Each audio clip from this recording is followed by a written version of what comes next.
गुजर जाएगा ये मुश्किल वक्त भी बंदे, तो थोड़ा इत्मीनान तो रख। ऑपरेशन टनल की सफलता का सबसे महत्वपूर्ण मंत्र धैर्य ही था। दीपावली के दिन जहां देश में लोगों के घर रोशनी से जगमगा रहे थे, तो वहीं अचानक 41 परिवारों के आगे अंधेरा छा जाने की खबर सामने आ गई। 17 दिनों में ना तो सिलक्यारा की सुरंग में फंसे 41 मजदूरों ने धैर्य छोड़ा और न ही उन्हें बाहर निकालने वालों ने धैर्य को त्यागा। इस ऑपरेशन को कई बार हताशा निराशा हाथ लगी, लेकिन यह जज्बा बहुत मजबूत था। इसके बावजूद बाहर से अंदर और अंदर से बाहर के लोगों को धैर्य का छोटा सा सुराख रोशन रखे रहा। श्रमिकों को बाहर निकालने के लिए जिस ऑगर मशीन से शुरुआत की गई, आखिर में उसी राह से उन्हें बाहर निकाला गया। पूरे ऑपरेशन में ऑगर कई बार रुकी, सुरंग में कंपन हुआ, सुरंग में उलझ गई मशीन के कई पार्ट्स काट कर निकालने पड़े, लेकिन विशेषज्ञ डटे रहे और धैर्य बनाए रखा। कुछ दिनों की मशक्कत के बाद उन्हें उम्मीद हो गई थी कि सबसे सुरक्षित राह यही है। वर्टिकल ड्रिलिंग और टनल के दूसरे छोर को भी खोलने की कवायद शुरू हुई। जब ऑगर ने पूरी तरह से काम करना बंद कर दिया, तो इसे उन रैट माइनर्स का साहस और धैर्य ही माना जाएगा, जिनके हाथों से उसी पाइप में दिन रात मैनुअल ड्रिलिंग कर 41 परिवारों में उजियारा फैला दिया गया। आपको बता दें कि काम करते करते दिवाली के दिन अचानक सुरंग में मलबा गिरने से 41 मजदूर अंदर ही फंस गए। उन्होंने अपने जीवन के 9 दिन का गुजारा केवल ड्राई फ्रूट्स और चने खाकर अंदर बह रहे स्रोत के पानी से किया। उनके पास सोने को बिस्तर नहीं था, शौचालय की सुविधा नहीं थी। ऑपरेशन शिलक्यारा में सभी मजदूरों की जिंदादिली एक नजीर बन गई। 12 नवंबर की सुबह करीब 5:30 बजे जिस वक्त सुरंग में हादसा हुआ, मजदूरों की आवाज सुनने के लिए केवल 4 इंच का एक पाइप ही माध्यम बना। पहले सबसे बात हुई तो पता चला कि सभी बच गए, लेकिन फंस गए। इसके बाद उन्हें भूख लगने लगी, लेकिन कोई ऐसा माध्यम नहीं था जिससे उन्हें भोजन भेजा जा सके। 20 नवंबर तक उन्हें केवल जरूरी दवाएं, चने और ड्राई फ्रूट्स ही इस 4 इंच के पाइप से प्रेशर के माध्यम से भेजे जाते थे। सभी मजदूर इससे किसी तरह अपनी भूख शांत करते, जिंदादिली से उन पलों का इंतजार करते रहे जब उन्हें बचाकर बाहर निकाला जाएगा। कई मजदूरों को पेट दर्द की शिकायत भी हुई, बावजूद इसके उन्होंने हौसला नहीं हारा। इस पूरे ऑपरेशन के दौरान केंद्र सरकार और राज्य सरकार ने भी तालमेल के साथ धैर्य का परिचय दिया। पूरी दुनिया की नजरें 17 दिनों से उत्तराखंड के उत्तरकाशी के सिलक्यारा पर टिकी थीं। मजदूरों को बाहर निकालने के लिए कई प्लान्स बने और जब वो फेल हुए तो सरकार असहज जरूर दिखी, लेकिन कहीं न कहीं धैर्य बनाए रखा। प्रधानमंत्री कार्यालय के वरिष्ठ अधिकारियों के साथ केंद्रीय मंत्री नितिन गडकरी, जनरल वीके सिंह बारी बारी न सिर्फ हौसला बढ़ाकर ऑपरेशन को सुगठित करते दिखे, बल्कि उनके बयानों ने लगातार अंदर मजदूरों और बाहर परिवार के लोगों को धैर्य बनाए रखने में मदद की। वहीं विपक्ष के तमाम आरोपों के बीच भी सरकार ने धैर्य बनाए रखी और विकल्प तलाशती रही। उत्तरकाशी के सिलक्यारा में निर्माणाधीन सुरंग में करीब 400 घंटे तक फंसे रहे मजदूरों को सुरक्षित बाहर निकालने में बमुश्किल 1 घंटे का समय लगा। 17 दिन तक बचाव अभियान उम्मीद और नाउम्मीदी के बीच झूलता रहा। मंगलवार को जब केंद्रीय सड़क परिवहन और राजमार्ग राज्य मंत्री वीके सिंह सिलक्यारा पहुंचे और मुख्यमंत्री भी सिलक्यारा लौटे, तो संकेत साफ हो गए कि आज मजदूरों के अंधेरी सुरंग से बाहर निकलने का समय आ गया है। शाम होते ही खबर आ गई। 12 नवंबर को दिवाली के दिन 4 मजदूर सुरंग में फंसे थे और 17वें दिन वो बाहर निकले। था और कैसे इसको आप लोगों ने सफल कर दिखाया?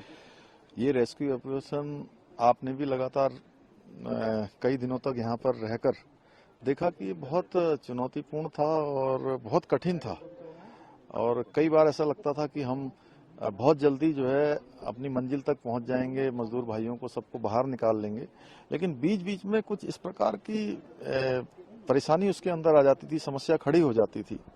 पहले दिन जब हमने इस पर काम करना शुरू किया तो ये लगा कि ये मलबा जो है जेसीबी और पॉकलैंड से आसानी से हटा लेंगे, और जितना हटाते थे मलबा उससे ज़्यादा ऊपर से आना शुरू हो जाता था।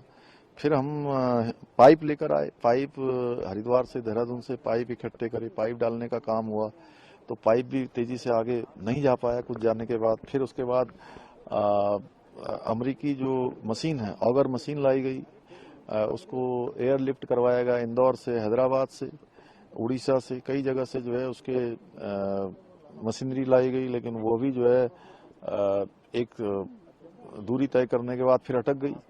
फिर दोबारा चलाई गई, फिर दोबारा चलाने के बाद अंदर मशीन फंसी गई, पूरी तरह से पूरी डैमेज हो गई, पाइप भी डैमेज हो गया, और ऐसा लगा कि अब तो चारों तरफ से रास्ता बंद हो गया है। फिर ऊपर से वर्टिकल डीलिंग शुरू की गई, वह भी जो है चली, लेकिन वो उतनी तेजी से नहीं चल पा रही थी। लेकिन फिर अंततः ये लगा कि यही काम हमारा दोबारा चलना चाहिए। फिर अगर मशीन अंदर जाकर जब डैमेज हो गई तो उसको काट काट के निकालना, और 1-1 मीटर काट करके निकालना, कम से कम लगभग 48 मीटर अंदर जा चुकी थी। तो बहुत चुनौतीपूर्ण था। पहले उसके पंखों को काटना, पंखों को काटने के बाद मशीन को काटना। जिन लोगों ने भी इसमें काम किया है, जो हमारे गैस कटर थे, इसके आए हुए टेक्नीशियन थे, उन्होंने बहुत जीवटता का काम किया और पूरी मशीन बाहर निकाली। मशीन बाहर निकालने के बाद तय किया कि अब जो है मैनुअल इसको आगे बढ़ाया जाएगा, और जो खुदाई करने वाले हैं वो मैनुअल जाकर आगे जाकर देखते थे। फिर उसको पुशिंग का काम शुरू किया। तो बड़ा चुनौतीपूर्ण रहा, और इसमें काम करने वाले जिन जिन लोगों ने भी अपना योगदान दिया है, मैं सबका धन्यवाद करता हूं। और विशेषकर से हमारे प्रधानमंत्री जी का, जिन्होंने मैंने कभी ऐसा सुना नहीं कि किसी प्रधानमंत्री जी ने किसी रेस्क्यू अभियान की एक दिन भी नागा किया हो, और एक से एक बारीकियों का उन्होंने जो है सूक्ष्म से सूक्ष्म जानकारी लेने के बाद उस पर कैसे काम किया जा सकता है, कैसे हम सबका प्रोत्साहन किया जा सकता है, पूरे लगे हुए जो विशेषज्ञ थे उनको किस प्रकार से प्रोत्साहित करना है, सारी चीजें उन्होंने हमको लगातार मार्गदर्शन किया। उसके कारण से हम इस कठिन अभियान को जो है सफल बनाए। बाबा बौखनाथ की भी बड़ी कृपा रही, उनकी कृपा से ये अभियान सफल हो पाया। एक सर महत्वपूर्ण सवाल है, इस दुर्गम पहाड़ी क्षेत्र में सबसे बड़ा जो सामर्थ्य भारत का दिखा, वो जगह जगह से हर चीज को जुटाना। अभी भी आप देखेंगे श्रृंखला से मशीन लगी पड़ी है, लगा जैसे पूरा भारत लगा पड़ा है संसाधन जुटाने में। देखिए, ये सब तभी संभव हो पाया जब हमारे आदरणीय प्रधानमंत्री नरेंद्र मोदी जी पूरे अभियान को रोज अपनी मतलब दिन के जो उनके कार्यक्रम होते हैं, उन कार्यक्रमों में एक उनका ये भी प्रमुख कार्यक्रम रहता होगा कि इस अभियान को रोज जो है मॉनिटर करना। उसी के कारण से पूरे देश से सारी मशीनरी आई, विशेषज्ञ आए, दुनिया के विशेषज्ञ आए। ये तभी संभव हो पाया कि हमारे इस दूरस्थ क्षेत्र में पहले भी आपदाएं आती थी, लेकिन इस प्रकार की चिंता, इस प्रकार का एक तरह से मॉनिटरिंग कभी देखने को नहीं मिली। उन्होंने इस बार प्रधानमंत्री के रूप में अलग, उन्होंने जैसे अपने परिवार में बच्चों का, अपने बेटे का, बेटियों का जिस प्रकार से माता पिता ख्याल रखते हैं, उस प्रकार से प्रधानमंत्री जी ने इस पूरे प्रकरण में जो है तारीफ कर रहा है इस ऑपरेशन का।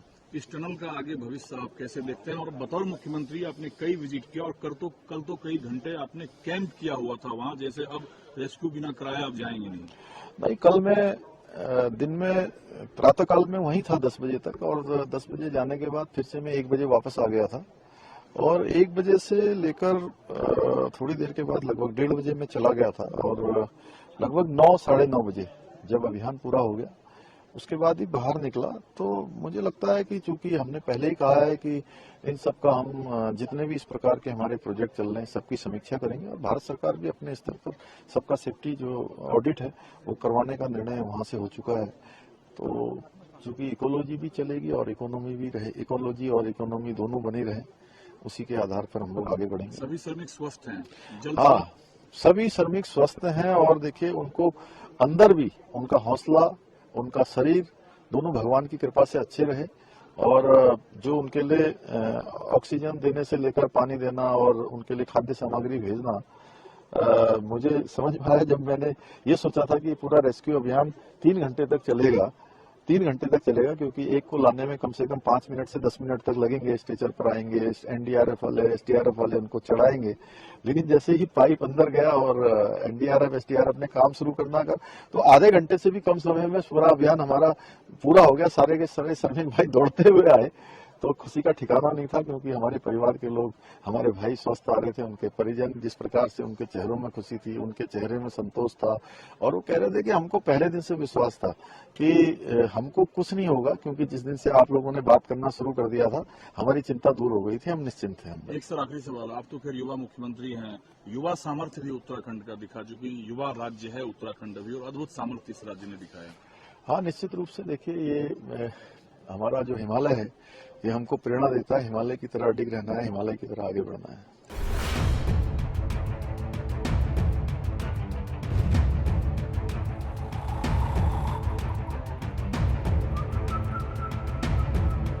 हर बड़ी खबर का असली एड्रेस है खबरनामा, इसलिए हर न्यूज अपडेट के लिए सब्सक्राइब करें और फॉलो करें खबरनामा और इस वीडियो के लाइक बटन को प्रेस कर इस वीडियो पर कमेंट के जरिए अपनी राय देना ना भूलें।